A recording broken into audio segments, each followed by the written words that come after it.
In this lecture, I will continue the discussion of distinguishing the integral state versus the separable state. In the previous lecture, I showed you that when we are given this kind of state, then it is not clear whether this is entangled or not. And then generally, if this state can be re-expressed as the product of two terms, then the two factors, then you might you can call it as a separate state and a separable state, and then the entangled state, we don't have to worry about the entangled state. The problem here is that with this kind of expansion, it is not clear whether you can factor it or not. And then one of the and eventually, if you want to call it as an entangled state, then you want to have this kind of form, which means that each of A and B will have its own vector space, of course. And then the point here is the first basis vector of the system A will only be paired with the first basis vector of the system B, and then the second basis vector of the A will only be paired with the second basis of the system B, and then there will be no mix. And then in this case, there are mixed situations. So even if we have the one basis, and then one basis might be paired with the one basis, the first basis vector of the A system can be paired with the first basis of the basis vector of the B system, or it can be also paired with the second basis vector, or third, or whatever. Yeah. So in this case, you cannot really tell what is going on here. So the question is, can we always convert this arbitrary looking state into this well organized form? And the answer is, if you convert, if you collect all of these coefficients and then put them into a matrix form, and then if this matrix can be decomposed into this shape, then it is possible. And then especially here, I intentionally chose the these coefficients so that this will become a Hermitian. And then with the Hermitian operator, it is guaranteed that it can be always decomposed into the product of these three. And then in this case, the first vector or first matrix and the third matrix are both the they are just a Hermitian conjugate relation, and then they are the unitary unitary matrix. And then the center one is a diagonal form. So with this one, and then because this unitary matrix represent the basis transformation, so the new basis compared to the original basis. So here, original basis is represented as by the Arabic numeral 1, 2, 3, or so forth, and then the new bases are represented by the Roman numeral 1 and 2, and then the relation between these two bases are connected through this unitary matrix. And also, once we have these relations, we can also invert the relation so that we can represent the original basis vectors in terms of the newly found basis vector, and then they will appear like this one. And similarly, for the system of B, we can also find the same relation, and then they can be inverted into this this way. And then once we found these, then what we did in the last time is we plugged in all of these relations back to here, and then once we cleaned up, then we eventually just got this relation. And then the reason we got this kind of form is not a coincidence, but because we intentionally try to find out this kind of decomposition, and then we applied basis transformation based on this unitary transformation. So that is great news. The problem is, it is not always the case that the matrix made by collecting all these coefficients won't turn into the Hermitian operator. And then I will give you a solution for that case. But before we discuss about such kind of case, let's first look at the problem of the meaning of the Hermitian matrix.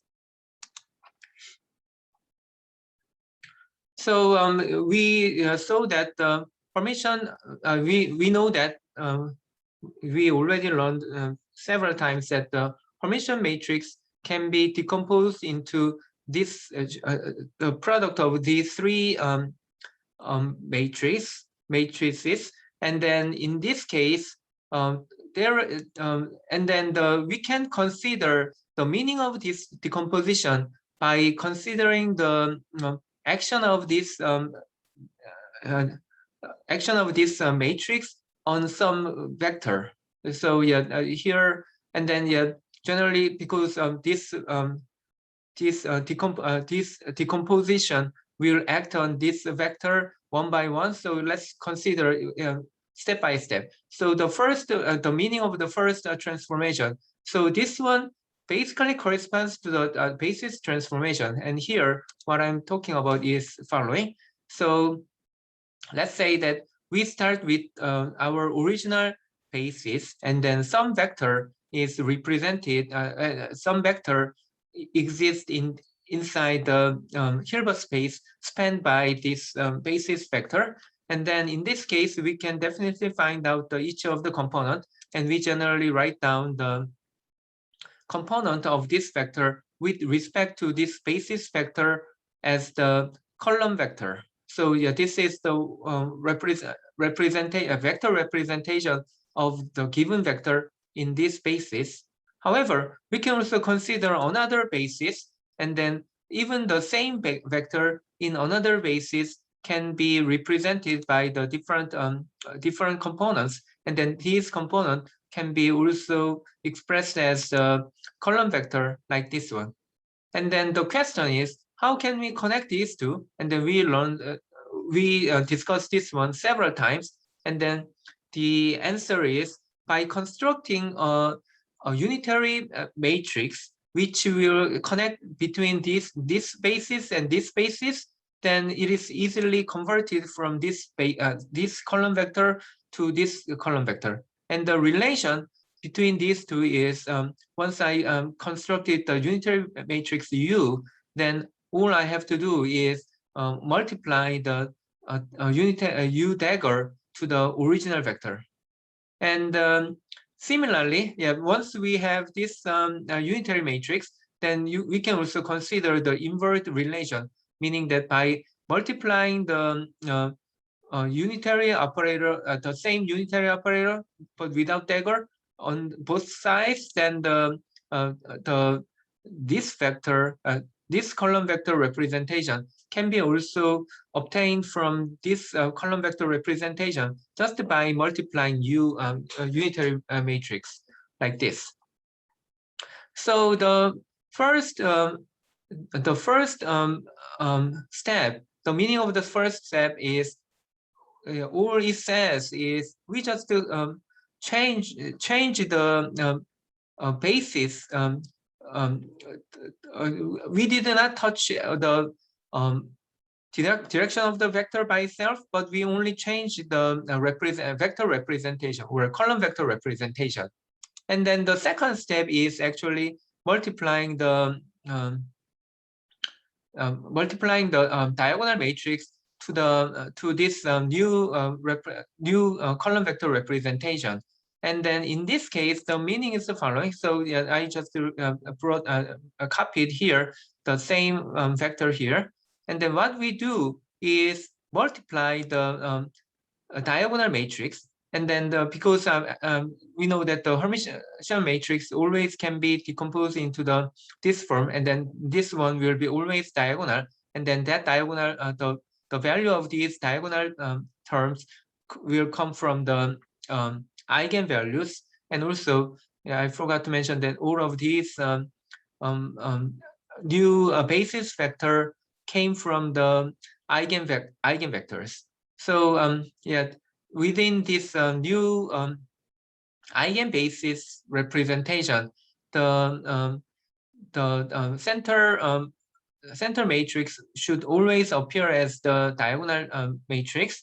So in this case, by multiplying this diagonal matrix on this vector, it only appears like this one. And then the meaning of this one is we don't change the basis by itself. So the basis is still this eigenbasis, but what happens is each of the component will be scaled by this eigenvalue or this diagonal term. So yeah, this v sub 1 will be scaled by this one, so it will be changed. And similarly, this value or this component will be also scaled by this d2.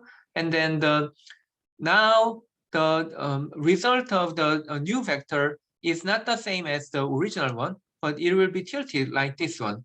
So and then finally, yes, what we do is, yeah, so the result of this multiplication of d on this vector, actually so the multiplication of d and u dagger on v means that the vector will be changed, but and then the result of the this calculation is that it is the column vector representation in this new basis, not the original basis. And in most of case, what we are interested is we don't want to change our basis, but we are interested what happened to the original vector. So what we have to do is we have to convert the current representation or the column vector representation with respect to this new basis back to the original basis, which is here. So the next step is that move from this basis representation back to this basis representation. So that corresponds to the last term. So what happens here, I just copied down this result. And then what we want is, we don't want to change the vector by itself. We still want to use the same vector, but we want to represent the same vector with respect to the original basis. So that's the role of this multiplication of this unitary matrix. So in this original basis, the transformed vector will be represented by another these vectors, and then these vectors will be represented as the column vector in this way. And then what is the transformation between from this one back to here? As we said before, yeah, because we are talking about the same basis. Yeah, here this eigenbasis and here original basis. So from here to go back to here, all we have to do is multiply u, not u dagger, because u dagger, the role of the u dagger is transforming the column vector representation with respect to the original basis to the new eigenbasis. And then what we want to do here is we want to go back from here back to the original basis. So in this case, what we have to do is multiply u. So by just multiplying u, we will go back to here. So overall, what we did is we can immediately so if I summarize what happened up to now is that originally, if we just multiply this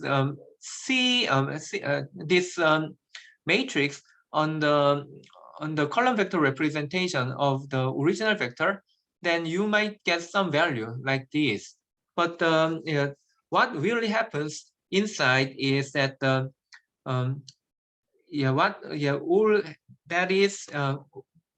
all that happens with the Hermitian operator is we just convert our original vector with respect to the eigenbasis, and then each of the component in the eigenbasis will be scaled by the eigenvalues. And then once the scaling is done, then it will be transformed back to the original basis. So that's all happens. So the question is whether we can do similar things even if this matrix is not Hermitian. The problem is, this is one of the very simple example of what you might have. So in this case, you even don't have the if you have this kind of new vector or arbitrary vector, then if you just follow the what I did, then the new coefficient matrix will appear like this one, and then this is definitely not Hermitian. So what can we do? And the answer is we can use the singular value decomposition, and I will explain the meaning of the singular value decomposition in terms of the interpretation of the Hermitian operator I just showed you in the previous page. And then before we jump onto that one, let me also consider even more extreme case. So in general, here, up to here, we only consider that each of A and B will have only the two. We only consider this system only in the two-dimensional vector space. So the vector inside the A system and the B system only had two options, like 1 and 2. However, that's not always the case. Let's see that for this case. For this case, I assume that A particle or A system can be only in the 1 or 2. So A is in the two-dimensional space. However, for the B case, it has three options, 1, 2, 3 basis vector. So B can be in different bases. So if you remember about the Hermitian operator we considered before, of course this is not Hermitian, but just if it was the Hermitian, and then what happens is we start with some vector, and then we did some kind of transformation which follow the diagonal matrix inside, and then eventually the vector was back to the original basis. However, such kind of thing cannot happen here because input basis, if we still consider multiplying C on some kind of vector, then in this case the vector should be the three-dimensional vector, and then the result of the multiplication cannot be three-dimensional, because if you just multiply some value here, then the result will be only the two-dimensional vector. So here we even cannot consider such kind of basis transformation we discussed with the Hermitian. And can we still consider such kind of thing, such kind of transformation? And surprisingly, it is actually true. It is possible. So that's the beauty of the power of the singular value decomposition.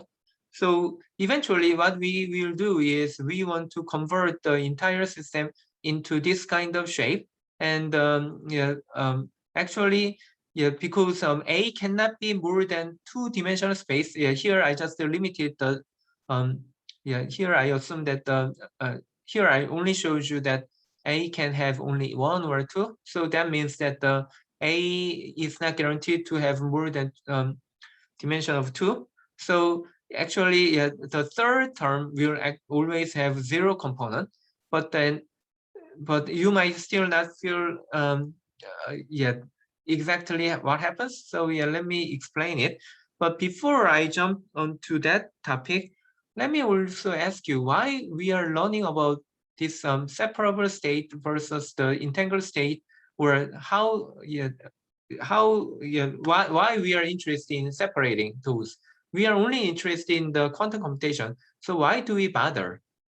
And the answer is, let's say that you have some quantum circuit, and then let's say you have 5 qubit, and then yeah, each of the qubit might have some kind of operation like this, and then sometimes you might have some other operation, oops, yeah, like this, and then you might also have some other operation like this. Yeah, so this might be one of the typical quantum circuit. And the question is whether we can simulate this kind of circuit using the classical computer. And then you might say that, well, we are assuming that we can have the quantum computing hardware. So why do we bother with the simulation of this kind of circuit using the classical machine? And the answer is when we were discussing about the quantum advantage, I said that the quantum advantage can be the meaning of the quantum advantage means that the same algorithm or the same quantum circuit cannot be simulated by the classical computer, and that's only when you can prove that the same circuit cannot be or the same answer cannot be efficiently simulated on the classical computer. Then you can claim that the quantum computer has the advantage over the classical machine. However, if you have this kind of quantum circuit or some algorithm which might be represented in this way, then there is something we have to be careful, because even though you have 5 qubit, so if we didn't know about the details about the circuit, in general case, the only thing you can say is that some arbitrary some quantum state at some time can be only represented by the summation of the 32 bases, meaning that if I goes from 0 to 31, then there will be 32 combination of each of 0 or 1, and then in this case we don't know what kind of coefficient we will have in front of each of the bases. So what we have to do is we have to keep all these coefficients, all these 32 coefficients. So, and then as we increase the number of the qubit, then the amount of memory we need is increases by double. Yeah, so we cannot, the classical computer cannot follow such kind of increase. However, if you note that these circuits actually do not have any interaction between the first group and then second group. So if you note such kind of separation, then what you can claim is that the quantum state of the first two qubit can be represented by the psi 2, and then any arbitrary quantum state represented by these two qubits can be only represented by j equals 0 to 3, and then it will be beta j and j, because we know that the quantum state of these two qubits will only remain within the Hilbert space composed of 4 bases. And then for the second group, the quantum state of these can be also represented by the k equals 0 to 7, and then it can be represented like this one. So if we really want to simulate this kind of situation, then we don't really need to consider all the 32 memory, but the current quantum state can be represented as the tensor product of psi 2 and then psi 3. And then how much memory do we need, or how many memory? Here is 4 and then here is 8, so we only need 12 memory rather than the 32 memory. And then as you increase the number of the qubit, then such kind of advantage will still be more obvious. So that's why we are interested in distinguishing the fully entangled state versus the separable state. So, and then this kind of formalism can tell you immediately whether you can consider each of the circuit in terms of the separable part, or the you cannot really tell. You cannot use this kind of advantage. So I think I gave you enough motivation, and then that's why we also have to consider the case when the dimensions. Yeah. So for the A group, it might have smaller dimensions of the Hilbert space, while the second group might have more larger dimensions.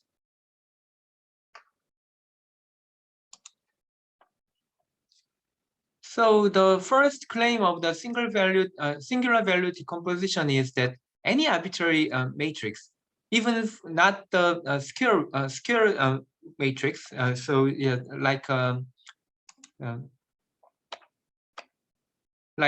this 2x3 matrix, still can be decomposed into this shape. And the difference between this situation and then the Hermitian case is that for the Hermitian case, this U and V were the same matrix, but for the general case, if this is not Hermitian, it is not guaranteed that the U and V can be the same. So that's the only difference. But most of the rest of concepts are very similar to the Hermitian case, which I already showed you before. So let's go back to the basis transformation relation one more time.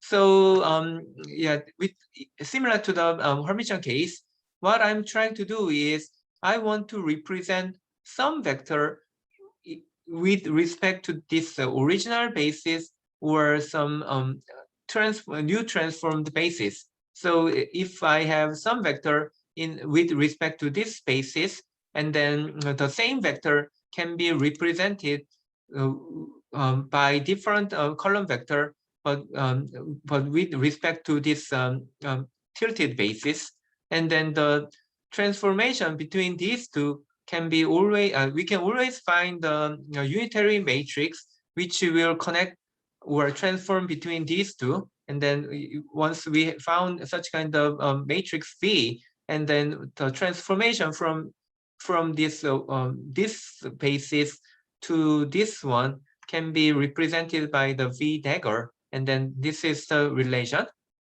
Another, and then yeah, with the discussion of the Hermitian case, we didn't have to consider the third basis because at the end of the calculation, we wanted to go back to the original basis. The problem with the singular value decomposition is that, as you saw in the previous page, if you are given 2x3 matrix, then even though you start with the three-dimensional space as the input, at the end of the day, you will end up with the two-dimensional space. So there is generally there is no guarantee, or generally it is you are the basis of the final state.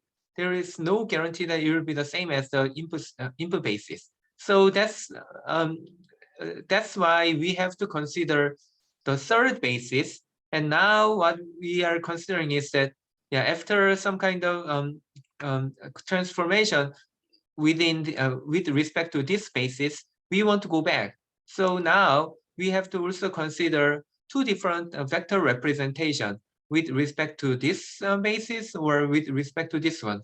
And then that means that there will be another unitary transformation which will connect these two representation, and then we will call it as a U. And then the relation from here, or the conversion from here back to here, not I should not say back, but yeah, from here to here, yeah, it will be represented by this one. And then, yeah, of course, we are not going to use the other case, but in principle, yeah, there will be also, if you use the Hermitian conjugate of each of these cases, then you should be able to go back and forth. but I'm not interested in this part. So then, what is the meaning of this one? Then we can just follow what we did before. So let's consider step by step what happens with each of these matrix. So similar to the Hermitian case, let me start with the sum vector, which is represented inside with respect to the original basis vector. So then we will obtain some kind of component value, and then we will write these components using the form of the column vector representation, like this one. Then multiplication of V dagger corresponds to the change of this change of the same vector, where the vector by itself does not change, but the representation will be changed. So the same vector will be represented with respect to this new basis, and then the column vector representation corresponding to this representation will appear here, and then they are just connected through the V dagger. The next thing is we have to multiply a diagonal matrix, and then assuming that we have this diagonal matrix, then as we saw with the Hermitian operator, what happens is that each of these components will be, so the basis by itself won't be changed, but the component of this one will be scaled by this sub 1, and then this component will be also scaled by this sub 2. And then finally, the resulting vector, there is no reason why the resulting vector will be the same as this one, because each of the components will be scaled by different scale. So yeah, it will be some new vector. And then still the result or the result of this calculation is that it only shows the components with respect to this second basis. The question is, we don't want to consider the final vector with respect to this basis, but we want to consider the final result with respect to this third basis. So that's why we are going to apply another unitary matrix. And then in this case, all that happens is that the vector by itself does not change. However, the component of each of them will be changed because the basis is changed, and then we can represent this result with respect using the column vector representation. So that's the interpretation of this singular value decomposition.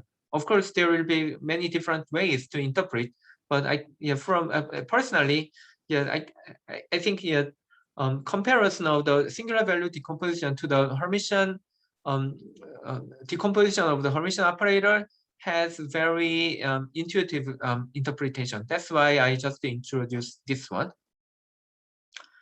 Then the next question is, can we always decompose any arbitrary matrix into this form? And surprisingly, the answer is yes. So how can we find out U and V unitary matrix or the D? And the trick is quite interesting. So the first thing you have to do is calculate multiply the Hermitian conjugate of the given matrix A and then itself. And then what happens is that, and then we are assuming that some matrix can be always decomposed into this form first. So as long as that assumption is correct, then it will be appear as this one. And then note that because dagger works similar to the transpose, so the look at the position of the V and D are swapped, and then each of them will have the dagger, and then double dagger means that nothing. So yeah, that's why V does not have the additional dagger. But with this one, what we can note is that because these are the unitary matrix, so they will considering the definition of the unitary matrix, then the product of these two will always become just the identity, so we can ignore that. And another another thing we also have to note is that because we are assuming that the center one will be always decomposed into the will appear as the diagonal shape. So even though, and then I will show you that this matrix are the each of these will yeah. So these matrix will also appear as the positive operator. So eventually, all of these eigenvector will appear as the positive number. So that's why I can also write down this way, and then this diagonal matrix because each of them are real. So the diagonal components of are real values. So yeah, even though I take the dagger, they will be the same. So that's why I can just write down as the square of these diagonal components. Then the next question is, yeah, so from this one, actually I can find out the d value, or at least the absolute value of the d value, because all I have to do is take the square root of this one. The next question is, how can I find out this V matrix? And yeah, and then yeah, before I showed you the way how I can get, but let me just use some example. So assume that I start with the same with this matrix, 2x3 matrix, which I just showed you in the previous page, and then the relation of the result of this kind of product will appear here. Yeah, you can just work out by yourself, and then you can note that this one will always appear as the positive matrix, and then we already know that the positive matrix can be yeah, when I explained about the density matrix, all the positive matrix are also the Hermitian matrix. Therefore, in principle, we can diagonalize this one and then find out the unitary matrix. And then if you just try to find out the eigenvalue and the eigenvector, then you will obtain these components. By the way, to prove that this kind of shape will always turn into the positive matrix, the proof is quite straightforward. Because if you remember the definition of the positive operator, then what it has to do is, if we are given any arbitrary vector v, then the vector v and then yeah, if you calculate this kind of value, then this value should be always larger than 0. And then how can we prove that? Well, this is actually quite straightforward, because if we consider, or if we define this this one as the new vector w, then this one corresponds to the bra vector of the w, because if we take the Hermitian conjugate of the entire entire expression of this one, then for the bra vector, they will just all the cap vector will become bra, and then all the operator will change the order, and then at the same time, their each of them should become Hermitian conjugate of its Hermitian conjugate is its own original operator. So they are the same. So yeah, that means that it is the inner product of the same vector, and the inner product of the same vector is always guaranteed to be larger than 0 or 0. So yeah, it is always so this value can never become negative. So we can claim that this combination of these two are always guaranteed to be positive matrix. So that's why we can, and then again, yeah, positive matrix means that it will be also Hermitian, and then any Hermitian operator can be decomposed into the some unitary matrix and then diagonal matrix, and the same the same unitary matrix, but it's a Hermitian conjugate. So that's the standard form of the decomposition of the Hermitian operator. And then even though this matrix by itself is not square, yeah, so this one is a rectangular shape, not the square, but still, yeah, by multiplying this one, this combination will always become the square matrix. So that's why we can use the same concept of the Hermitian decomposition of the Hermitian matrix. So these are the results which I just got in the previous page, and then I just rewrote so that we can continue. And then from this kind of decomposition, the first thing we can do is that we can find out this V unitary matrix. And if you remember how we can construct this unitary matrix when you are given this kind of positive matrix or Hermitian matrix, then what you have to do is write down each of the eigenvector as use each of the eigenvectors components as the column component of this matrix.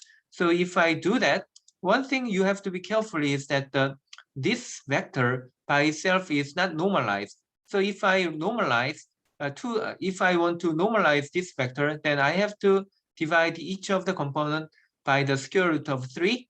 And that's why I have these 3 components, the first column. And similarly, for the second column, what I have to do is divide by square root of 2, because the normalization factor of this one should be 1 over square root of 2. And finally, for this one, the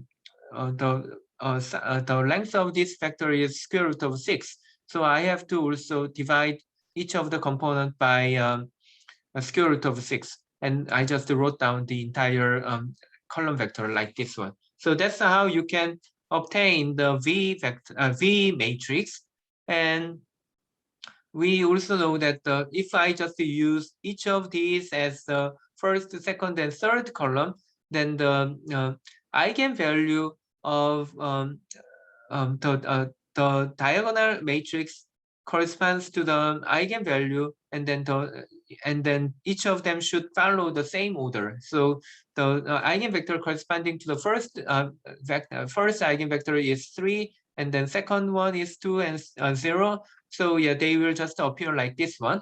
And then based on these observation, what I can do is just take the square root of each of them and then call them as a D1, D2, D3. And then should I actually worry about the case that the eigenvalue will be negative? And the answer is no, because we already showed you that this combination will be a positive operator. And then one of the property of the positive operator is that the eigenvalue will be always positive or non-negative. So there is no chance that it will be negative value. So yeah, there is no confusion.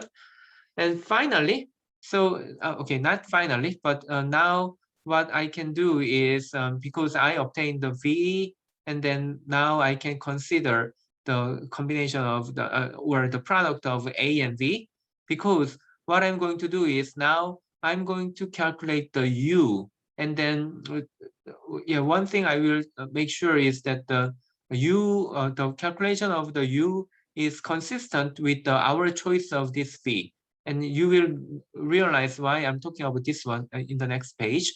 But before I do that, what I can do is if I multiply the V on both sides from the right, then they will cancel, while this one will become A times V equals U times D.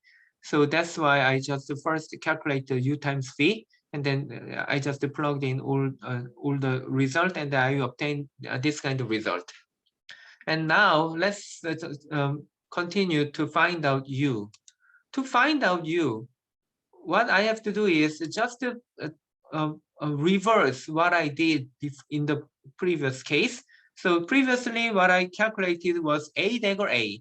Now to find out U, I have to do is A times A dagger. And then, yeah, if you just plug in this definition back to here, then now, yeah, because we know that the V dagger V, V is the unitary operator.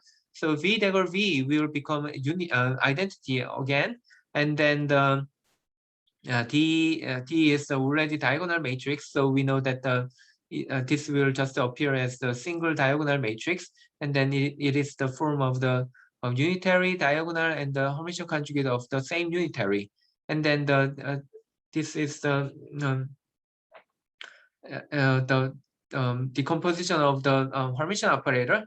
And then we know that you can also immediately prove that this combination also becomes a positive operator. So and then now I'm calculating I'm just replacing each of them with our starting definition of A. So if you just calculate, then you get this relation. And note that in the previous case, if we calculate A dagger A, it was 3x3 matrix. Now, because we changed the order of the multiplication, now what we get is the 2x2 matrix, which looks like this one. So yeah, using this definition, then what we can do is not the definition, but with result, what we can do is we can calculate the eigenvalue and the eigenvectors one more time, and then you can construct the unitary matrix corresponding to these eigenvalues and eigenvectors. And one thing you have to be careful is that there is actually some freedom or some degree of freedom when you are choosing the unitary matrix, because here, this can be considered as the eigenvector, but you can also claim that 0, -1 are the also very good. 0 minus the column vector 0, -1 is also a very good eigenvector corresponding to this this matrix. So which one should I choose? And the answer is you should actually check that whether this choice has no conflict or no problem with the original choice of V. And then if you actually choose +1, not the -1, then you will realize that this relation is no longer valid. So that's why that's what you should do. And then the D times D dagger will be also the 2x2 matrix. And then if you compare with the previous page, then in the previous page what we were looking for was D dagger D. And then in that case, we obtained 3x3 matrix, while here the result of D times D dagger is 2x2 matrix. So the conclusion from this one is that D is actually 2x3 matrix. So that's the part you should be careful. And then or in other words, you can consider that the D will always appear with the same dimension of the original A vector. So and then you might actually a little bit confused that because how can you call this one as the diagonal matrix? And then the point is, well, this is actually related to the rank of the original matrix. But let me let me discuss this one at the end of the page. So so let me just continue this discussion first. So here, as I mentioned, we have to choose this -1, and then because we already calculated the V in the previous page, and then we also decided the diagonal matrix, and then this unitary V matrix. So if we just multiply these two together, then we will obtain this result. And then if you had +1 here, then you won't be able to obtain the same original A matrix. So, and only when you try this one -1, then you will realize that you actually got the correct A matrix. So based on when you are calculating the singular value decomposition, make sure that you choose the correct sign for the last unitary matrix, or you might have some trouble. So so this is the typical calculation for the singular value decomposition. And then once we obtain all these results, then you can actually go back to the original quantum state and then rewrite that quantum state as the summation of different components. And then from this result, what you can know is that there will be two terms, two non-zero terms, and then the third one will be 0, or there is no third one. And then from this result, we can conclude that the given quantum state is entangled actually. Because if only one of the diagonal term is non-zero and all the other diagonal terms are 0, then you can claim that it is it can be the original quantum state can be transformed to a new some different basis vector, and then they can be represented as the product state. So in that case, those values, such kind of quantum state is product state. But here, because we have two non-zero diagonal components, so this one will definitely come out as some of the so some of the two non-zero components, and then they so it is entangled. So the number of non-zero diagonal component actually tells you whether the given state can be considered as entangled or the separable state. And then one other thing I want to emphasize one more time is that the singular value decomposition not only works for the square matrix, but it can work on the any arbitrary rectangular matrix. And then that's the beauty or the power of the singular value decomposition. And another thing I was talking about was that the number of the non-zero diagonal component is actually equal to the rank of the matrix. If you remember, if you learn about the singular value decomposition in the linear algebra class, then you can immediately prove that this is true. So another way to determine whether some given quantum state is entangled or not is just by calculating the rank of the matrix. So and then I won't discuss this part any further, but this will be very handy criteria to determine the entangled state.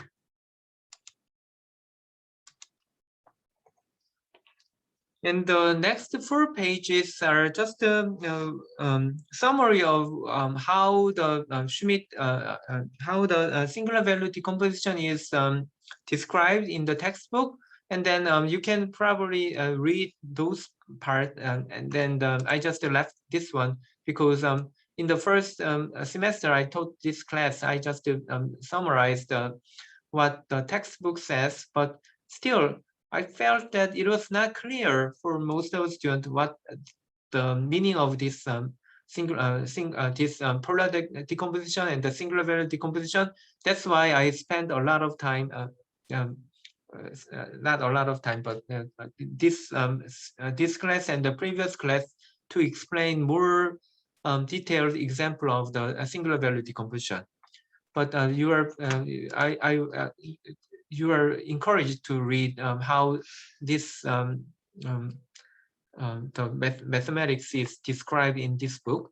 And then finally, this singular value decomposition can be also called as a Schmidt decomposition, because what we did is, when we are given some arbitrary pure state of the composite system, quantum state, then this can there exists always some orthonormal basis for system A, and then orthonormal basis for system B, and then eventually they can be always rewritten as the summation of these pairs. And then that's exactly what I have been showing from the last lecture. So by now, yeah, I hope that you understand the Schmidt decomposition in more intuitive way. And then the point of the purpose or the meaning of the Schmidt decomposition is the following. So yeah, and each of the bases we found using the unitary matrix are called as Schmidt basis, and then the number of the non-zero values are important. And then you know that if the number of the non-zero values are more than 1, then they are called as an integral state. And then if there is only 1, then it is separable state. And that's why the number of the non-zero values are called as a Schmidt number for some given psi. And then yeah, again, yeah, here, yeah, the product of Schmidt number of the product state is 1. And along the similar line, but it is not directly connected to the Schmidt decomposition, but yeah, still, yeah, there is some concept which you can consider. And then it is called as purification. And then purification means the following. So let's say that you are given some density matrix of the mixed state. So maybe I can consider that this is the one of the good mixed state we have and have. And then yeah, you can consider that this one as the density matrix representing the system A. And then the interpretation of one possible interpretation or one possible corresponding ensemble for this one is that the with the probability of half, A system will be in 0, or with the another probability of half, it will be 1.